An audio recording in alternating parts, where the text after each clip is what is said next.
So again, those three things, the idea that Bnei Noach also are commanded on sanctifying Hashem and that they have to be careful how they act, the idea of not, hopefully making any sort of break if it's possible. And I realize that sounds ridiculous to say not making any sort of break, because it's impossible that there shouldn't be a lot of difficulty and a lot of friction, but to look for a way of compromise as much as possible. Again, by compromise, not meaning ever, God forbid, compromising on a Torah principle, but a way of understanding that there's a difference. Let's say just I'll give you an example. Let's say that you have children in the house, and that you're very, very stringent at home about kashrut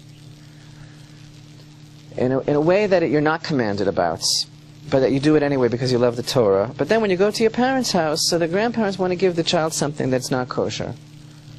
And the truth is that you're not commanded for it, and it bothers you very much because you want to do it. Instead of making that an issue, it might be better in that case to say, that let him give it to him, and then you might say afterwards to the child, that we don't do that at home, but the granddad wants to give it to you, and because in this case the honoring of the parents is more of an obligation for you than the kashrut. So it's a very, very tricky kind of thing in that regard, and sometimes it has to really be left up to an individual situation, but there you have it, as I see it at this point. A particular question was asked by a very special person, and the question was, I just want to use the question as an example. The question was, should we as Bnei Noach not eat legumes on Pesach? Everybody knows what legumes are, right? Kitnios. That the Ashkenazic Jews don't eat kitniot on Passover, right? So that already is a level of kashrut which is like a mega level, because it's not even a question of, let's say, a particular type of kosher meat or something like that. It's a question of a certain custom which was not adopted by all Jewry, but was adopted by a certain segment of Jewry. So let's say that you have a Ben Noach who wants to keep Passover, and that's another question we have to discuss exactly. Does a Ben Noach in fact have a command to remove all leaven from the house? Does a Ben Noach in fact have a command to eat matzah? How are we going to deal with that? We'll see. But I want to first jump to the Kitniot, because it's an example that is very telling about a certain policy. So in this case, the answer was that would be already something which would not only be kind of extreme, but which would really be unnecessary, because this prohibition against for the Ashkenazic Jews of not eating legumes on Passover, which, by the way, makes our lives miserable and very, very difficult, and is a source of tremendous contention in Israel, because beans like hummus and peas and all sorts of beans have nothing to do whatsoever with chametz. They have nothing to do whatsoever with leaven. It was a particular situation that arose in a very particular locality at one point in history that did not have to do, as many people think, with the fact that at one point in time bread was made from these things, and therefore the sages were concerned that there would be confusion. That isn't even the reason for this. The reason for it is because they were stored in similar types of containers, and there was confusion at some time about that, and the thing stuck. And the Sephardim, the Jews from all of the Asian and African and Spanish countries, they have such a party on Passover. It's unbelievable. And of course then we have all sorts of questions with marriages between Ashkenazim and Sephardim, where basically let's say a wife marries a husband and the husband is Sephardi, then the wife goes by the husband's custom.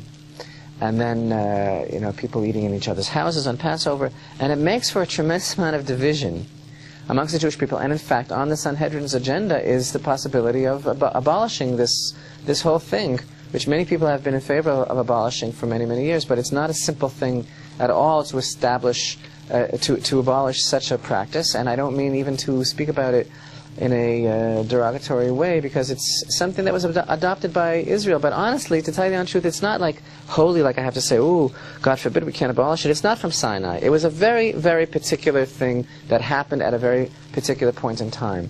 But all I want to say is, let's say that you are a Ben Noach and that you have attached yourself to an Ashkenazi rabbi. Just because the Ashkenazi rabbi suffers doesn't mean that you have to suffer. In other words, believe me, it's not an easy thing to have to forego the legumes.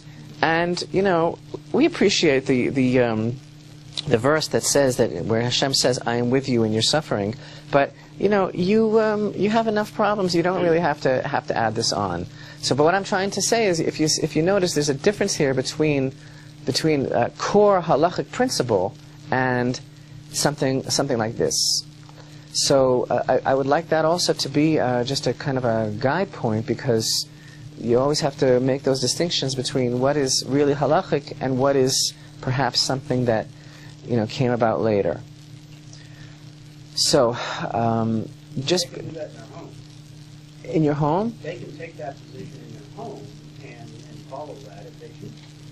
they could, Steve, but what I'm trying to say is that it's in your home. What I mean by when I'm saying that in your home you can, be more stringent, but that you shouldn't do that publicly, because publicly it would be giving an impression that it's too extreme or something like that. I'm talking there about principles of halakha, which you might not necessarily be commanded in, but which would definitely be praiseworthy for you to adopt. But what I'm trying to say here about this is that, in answer to your question, could you do it at home? What I'm trying to say is, there's no reason for you at all to do it, honestly. There is no reason for you to do it. There's plenty of wonderful Jews in the world that have beans on Passover. Rabbi Ovadia Yosef and Rabbi Mordechai Eliyahu are full of beans on Passover. Are you holier than them? In other words, why can't you have beans on Passover? Because you feel more Ashkenazi than Sephardi, because we're all because you're from the same type of countries that we're from. There's no reason to do it. It's something which is very, very idiosyncratic, but it really isn't necessary. And perhaps this is an example which is very unusual. Perhaps there aren't a lot of other examples like this. And if we think of other questions, that we could ask, what would be similar? But this is really an example of a custom which is different than other types of customs. Because usually when we talk about customs are very holy. And people have to be very careful to uphold the customs that they grew up with in different localities. And all of Israel, the different segments of Israel have different customs, and they're all rooted in Sod. They have a great amount of mystical significance. And the rabbis even say that a person who degrades customs is considered to be kind of doing something more severe than even degrading halakha. Because as soon as you start to degrade customs, then you're basically saying the whole thing can really fall apart. But this custom is not really a halachic custom. It's a custom of locality. It's very important to understand that. And perhaps I don't even think that off the cuff I can think of another example of such a thing. It is not a custom which is rooted in a foundation of halakha. It has a halachic implication, but it totally grew up around a very specific set of circumstances. Well, let's just take the example of separating meat and dairy. If you choose to do that in your home... Okay, now separating meat and dairy is something else altogether, because it is halacha. And separating meat and dairy is derived from the repetition of the verses, where the Chachamim, the sages, tell us that the verse teaches us, when it says 3 times not to see the goat in its mother's meat, and 1 time teaches us about the preparation. So in a Jewish home, you have a separation of meat and dairy. You have different pots. You can't serve it together in a meal. Cook it together, and you also wait in between. Specifically regarding this question, because I have taught consistently that kashrut is very, very important for Bnei Noach as well. But specifically regarding this question, the answer that we have now about how far should a Ben Noach go or how far is he required to go, because he's not really required at all to separate meat and milk, right? But if he wants to observe the separation of meat and milk because he knows that it's precious to Hashem, how far should he go? And what we have felt is the clarity here is that the Ben Noach should not cook them or serve them together in one meal. But we don't want to necessitate Bnei Noach to have separate vessels, and we don't want to necessitate them to wait more than an hour between meat and milk. If a Ben Noach and it doesn't make difficulty in the family. If a Bnei Noach wants to have a totally kosher kitchen like Israel with separate pots and pans, that's fine. But the whole approach here is, again, that there are things that are not commanded, but that can be adopted, that it is permitted to adopt, and that you can be, and then there are things that you are encouraged because it's very, very praiseworthy to do. And when it comes to this idea of the kashruts, I would not want to make a ruling which perhaps the majority of the congregation would not be comfortable with, or would feel is too much. So it's important to me that the congregation should feel, and I mean any congregation that might be receiving this teaching, congregation should feel comfortable knowing that if they want to cling to the concept of kashrut, and that they never serve together in one meal on one table elements of dairy and meat, and that they don't cook it together, they are very pleasing to Hashem. If they want to do more than that, then that is really, really wonderful. But they should already not feel in any way bad if that's all they do. And of course, the truth is that if they don't do that, they also shouldn't feel bad. So, but I'm just looking for a certain mentality of a medium, because it's very, very important for people to be able to take this and run with it. In other words, and this is a principle also behind everything, I'm not looking at this point at the micro, I'm looking at the macro. In other words, I'm looking at the fact that I feel that Hashem's timing is working in the world at this point now, that there could be untold amounts of people affected by this type of guidance. I'm not even going to call it ruling. For you, I'll call it ruling, because you're coming and you're saying, tell me what to do. But there are a lot of people that are still finding their way, and we're always finding our way anyway. And they're saying, what could I do to feel that I'm fulfilling the Torah? And I'm talking about this. We're supposed to be talking about millions of people. So because of that, I'm not saying that I want to be minimalistic, but I want to be realistic as far as what really will be something that will be livable for people. Because there are always tzaddikim, and there are Bnei Noach tzaddikim, and there are always people that are going to try to do more and more. But we don't want to create a situation where that will be something that the majority of the congregation won't be able to live according to. Listen, I'll give you an example. I'll give you a Jewish example. In the days of the temple, there was a ruling that every time a couple were together, the man had to immerse before he did any prayer.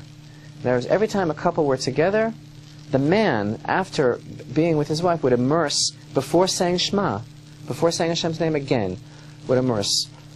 And then there was a takana, there was an edict that the Chachamim gave, the rabbis gave, that they saw that this was something that was extremely difficult for the majority of people to do, because it's just a hassle. It's a time thing, and it was very, very difficult for people, because it was never an issue. That aspect of laws of purity was never an issue that was actually halachic. And so there was actually a change in that decree, and it no longer became necessary for a man to immerse before he was to utter Hashem's name again. However, today you have in circles of the Hasidim, for example, that there are men who go to the mikveh every single day. Whether or not they were involved in a relationship, they will not daven in the morning until they go to the mikveh every single day, except of course Yom Kippur and Tisha B'Av, when you can't bathe. But that concept, that in many Jewish neighborhoods, many cities where there's a large Jewish community, there's a men's mikveh. And not only a woman's mikveh, but there's a special mikveh for men, which is open from 4 o'clock in the morning, from before dawn, because the people who do it, they go very, very early before, and then they pray at sunrise. So the people who do that are encouraged to do so. And the Baal Shem Tov, for example, and this is not halachic, this is spiritual. The Baal Shem Tov said that all of the highest spiritual levels that he achieved, he only achieved because he constantly immersed in the mikveh. And it's very, very important for a person's neshama. But it's not the halacha. It used to be, but it isn't anymore. So, and the reason that the rabbi said that this is not going to be the halacha is because it was impossible for people to do.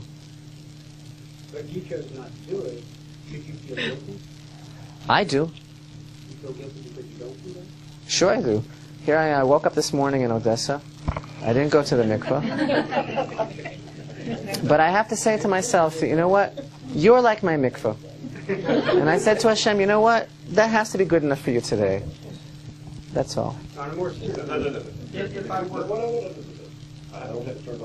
I personally feel guilty because I personally know the difference between going and not going, and I try to go. I never made a vow that I would go every day, and it's a good thing that I didn't because I can't go every day. I can't go on Saturday. But I think it's important to go. Well, let's back up to my example, separating meat and dairy. If I choose to do that, should I make other people feel badly because they don't do it? You want to? We're trying to develop a principle here. It's because you're not doing something which is intrinsically imperative to your identity as a Bnei Noach or to your pleasing Hashem. In other words, that separation is not. Listen to me very carefully because this is a very fine point. That separation for Bnei Noach is not intrinsically imperative in the satisfaction that he's giving Hashem. But for you it might be. In other words, because if you feel that way and you're willing to do that, then Hashem may not be satisfied with anything less from you. But it doesn't mean that for someone else that might be sitting in the room, that's what Hashem wants. It's a question of, in this particular case, that's a very personal thing. Like the mikveh is for me.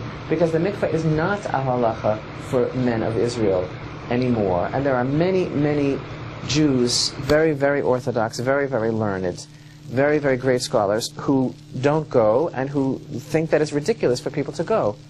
Okay, they're not my cup of tea. That's how we Jews are. So if someone else chooses not to separate meat and dairy, they shouldn't feel guilty. They shouldn't feel badly. Exactly. But if someone is asking me, if a Bnei Noach comes along to me and says, I see in the Torah that I'm not supposed to eat Ever min hachai, right, a limb from a living animal, and I say that's correct. And then they're going to say to me, well, what does that mean for me exactly? And then I'll say, do you really want to know? And they'll say yes. And I'll say, well, as long as you brought it up, I have to advise you very strongly that you should only eat kosher meat. And then if the Bnei Noach says to me, I also notice in these verses that it says that you're not supposed to have meat and milk together. And then I'll say, well, the truth is that's what God commands Israel, and it's very, very important. And then if they say to me, should I do that? Should I do that also? I'll say, if you want to, that would be a very, very nice thing. That would be a very, very praiseworthy thing, and it would be very good for you. But if you don't do it, you're not commanded to do it. But there's no compromise on the limb from eating the limb from a live animal. That is one of the seven. You have to. Exactly, and that's the example. That's what I'm trying to say. When it comes to an issue that is a core issue that you know are the things that you're responsible for. In other words, when it comes to going into a house of idolatry, you know that you can't go into a house of idolatry, and therefore, if you might have a wedding of a very, very dear friend, and it might be a very, very difficult situation for you, but you are actually commanded on this particular thing. But that's why I say that if it comes to, God forbid, of parents, that's something else, because you're also commanded on that. You know, that's definitely something that the Torah expects from you. Whether or not you count it in the seven, you are definitely commanded on your parents' respect. From a fine line, though, Yes, it does. because if you don't go, people are going to look and say, well, that person, he's a holier-than-thou person, and he thinks badly of us. Go to which thing? If you don't go to your brother's wedding or something like that. Yes, it will be difficult. It will be difficult. But this is a problem. This is definitely a problem. But there is a very, very major difference. So. Rabbi, what if you have a Bnei Noach who is married to a Christian, and they have children, and she wants to take them, and you know it's idol worshiping for them to go, yet they're underage? You know, what can you do, or what do you do if you like the male and or the female, either way, and they'll say, well, you can go there, but you also have to go here. That's a very excruciating situation. That's about as bad as it could get. And that's why I say when it comes to a marriage like that, you have to try as best as possible to have a very pleasant way of influencing and of discussing these things, and hopefully the commitment that the couple have to each other will override, and the thing will be rectified. That's a question that's very hard for me to answer, because it's a hard thing to break a pattern when the kids start going and that type of thing. it's very, very difficult. So I don't know really how to approach it, except to hope that it could be approached on the level of communication between the couple, and I really don't know. I think it's important to emphasize also in cases where Light to the Nations is produced by the Temple Institute in the Marty Morrell Studios in Jerusalem, Israel. Dedications can be made for upcoming Light to the Nations teachings. To make a dedication, please visit templeinstitute.org, go to the multimedia section, and click on Light to the Nations. Or you can email media@templeinstitute.org. Your dedications help make these productions possible.